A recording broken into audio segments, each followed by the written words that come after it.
Hello lovely people, welcome back to my channel with another new vlog.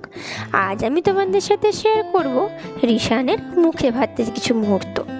আসলে মুখে ভাত ঠিক নয়, কারণ সেরকম করে কোনো অনুষ্ঠান হয়নি। ওকে ওই ঠাকুরের প্রসাদ খাইয়ে রেখে দেওয়া হয়েছে, একটু বড় হলে অনুষ্ঠান করা হবে সেই জন্য। তবে কিছু কিছু রিচুয়ালস পালন করা হয়েছে, এই যেমন গায়ে হলুদ। এই দেখো, ও সাজুগুজু করে গায়ে হলুদের জন্য তৈরি হয়ে গেছে। গায়ে হলুদে পরার জন্য আমরা ওর জন্য কিনেছিলাম হলুদ রঙের একটা ধুতি, আর ফুলের সাজ বলছে গাঁদা ফুলের মালা। অন্য কোনো ফুল দেওয়া হয়নি, বাচ্চা মানুষ তো কোথায় কি হবে সেজন্য। আর বেশি ভারী ফুলের গয়নাও করা হয়নি।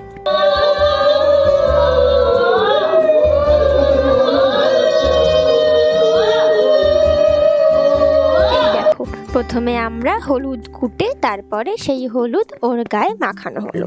গায়ে বলতে ওই একটু করে। তারপরে দুধ জলে ওকে স্নান করানো হবে।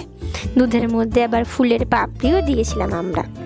যেহেতু জলের মধ্যে ফুলের পাপড়ি দেওয়া ছিল, সেই কারণে ওই জলটা ওর গায়ে মাথায় দেওয়া হয়নি, ওকে পরিষ্কার জলে স্নান করানো হয়েছিল।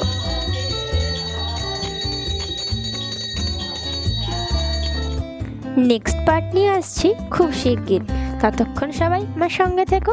তো আজকের মতন টাটা। মুখে ভাতের আসল পর্বগুলো দেখতে হবে তো নাকি, তাই সাবস্ক্রাইব করতে ভুলো না আমাকে। টাটা।